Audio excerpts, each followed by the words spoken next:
Good morning, everyone. Those brave ones who are here physically and the hundreds who are watching us on Zoom and on Facebook. The credit for this conference has to go to Aaron Meyer, who incepted the idea with his partner Angelika, and to the Minerva Stiftung, which in a very un-German way decided very immediately to support the initiative. Since the inception of this idea, we, the co-organizers from Haifa, Leipzig, the Hebrew University in Bar-Ilan, did not really discuss what is the topic of the conference, what is nonviolence resistance, and whether this is the right term to describe what we are going to talk about in these 2 days. And I set my task for these opening remarks to clarify this term, nonviolent resistance, and its connections with a similar phenomenon like civil disobedience, uncivil disobedience, organized forcible resistance, and revolutionary action. We all know the background for the conference. A new government was sworn in Israel 6 months ago, and soon thereafter presented the plan for far-reaching reforms in the judicial branch of government. Many believe that the planned reforms amount to a regime change and that the implementations of these reforms will transform Israel from a flawed democracy to an authoritarian regime with nationalistic, theocratic, and fanatic features.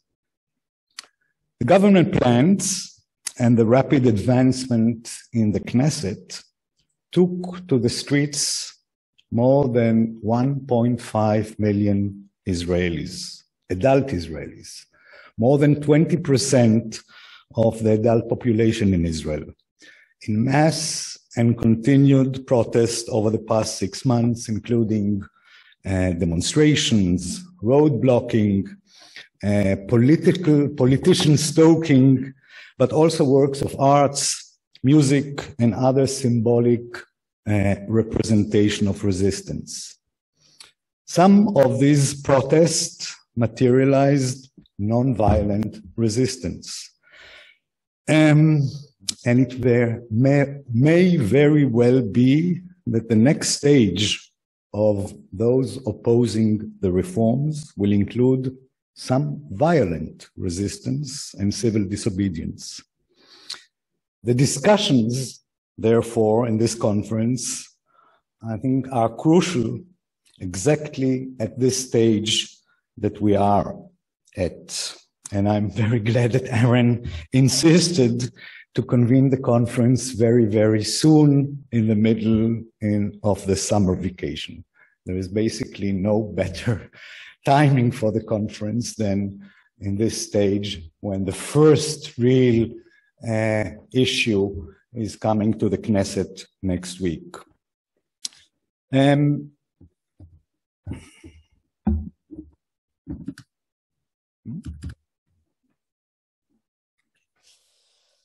a functioning state or society, collective decision-making is based on formal institutions and procedures, but also on the availability and provision of information to the general public, accurate, objective information, on deliberation, attempts to persuade within civil society, and on the connections between civil society and the decision makers.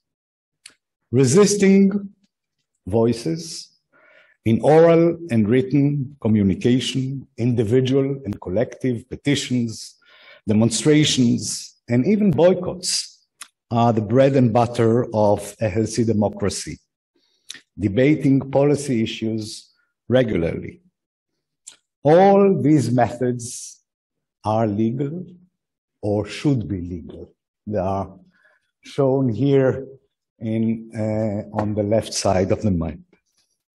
On the other extreme, when a regime itself is illegal, manifestly undemocratic, abusive, usually the methods that I just mentioned are pushed beyond the formal legality lines.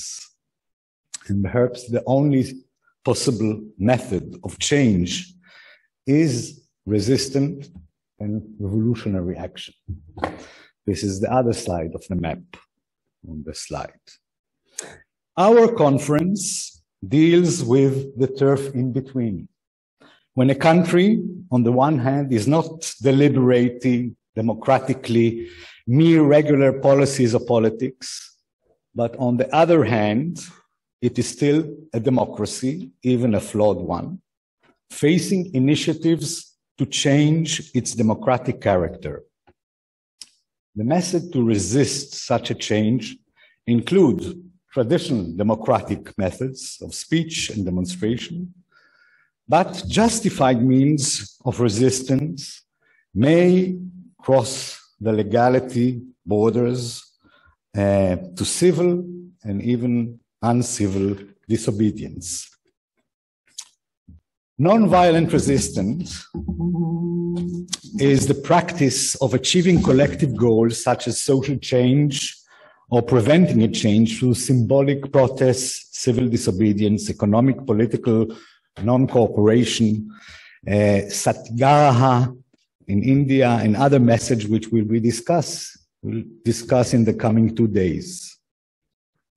Non-violent resistance was preached, performed, and justified already in biblical times, as we will hear this morning in Lens. And I think this is a very crucial point, especially in the Israeli context, as the principles of non-violent resistance or civil disobedience can be traced to Jewish tradition.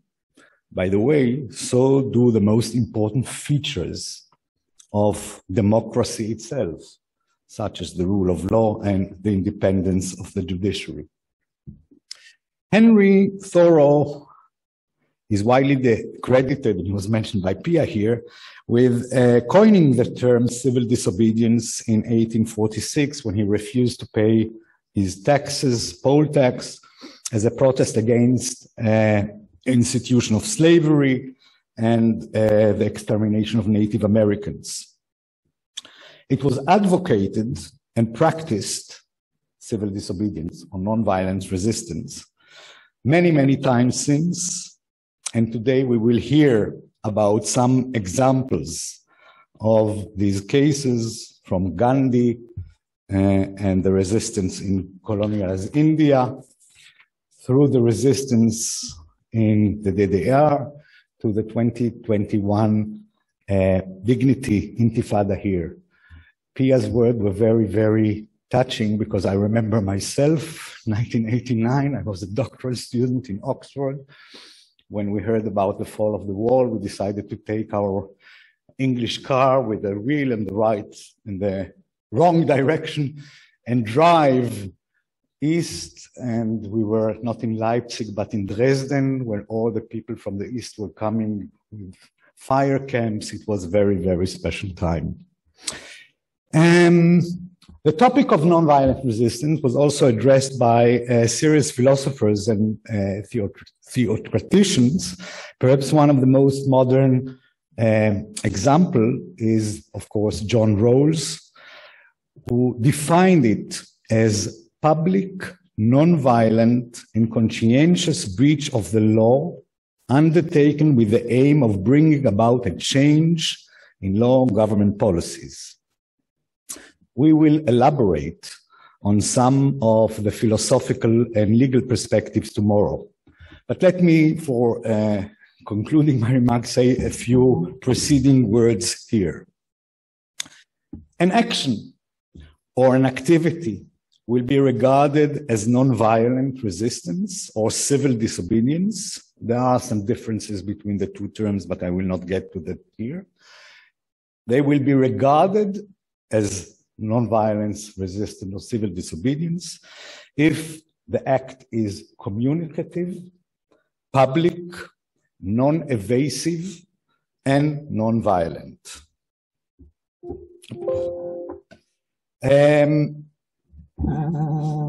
When a criminal commits a crime,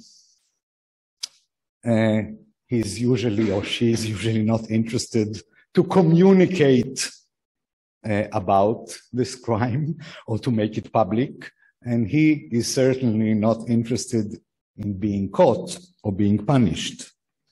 Illegal resistance, activity, or civil disobedience are made public, as we know all, are those who commit them are willing to pay the legal price.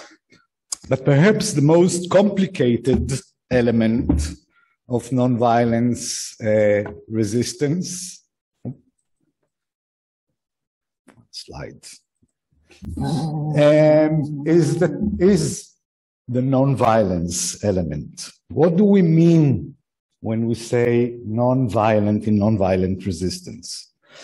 Do we refer to violence in its broadest scope, including violence towards property, digital violence, psychological violence, or do we refer only to violence towards people? As can be understood, for example, from John Rawls' theory, which defined violence in this context as the use of physical force causing or likely to cause injury. Some philosophers suggest even to abolish this requirement of non-violence altogether in the definition of justified civil disobedience or non-resistant violence. I trust that these issues will be discussed in this conference, as I said, they are crucial in this stage in the context of the Israeli protest movement.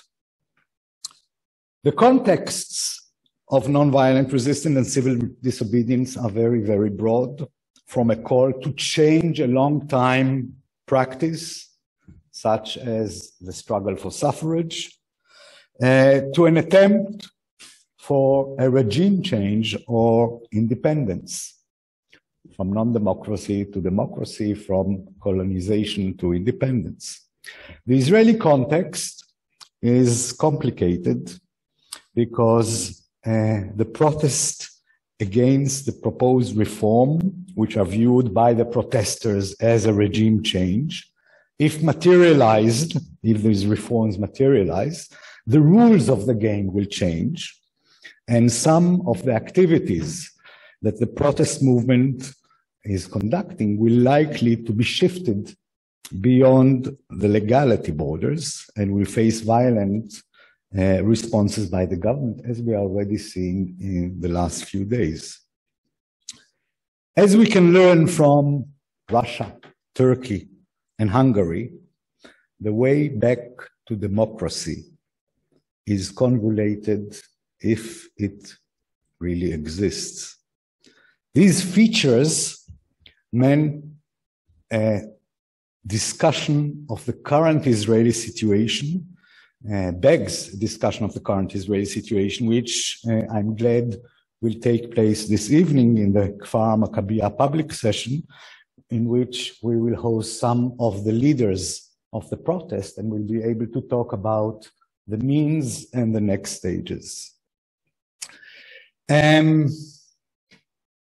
Let me stop here. I want to thank again Aaron for his initiative, Shira and Michal for the great administrative work that they contribute to this conference. And I want to wish you a very, very pleasant and interesting 2 days. Thanks.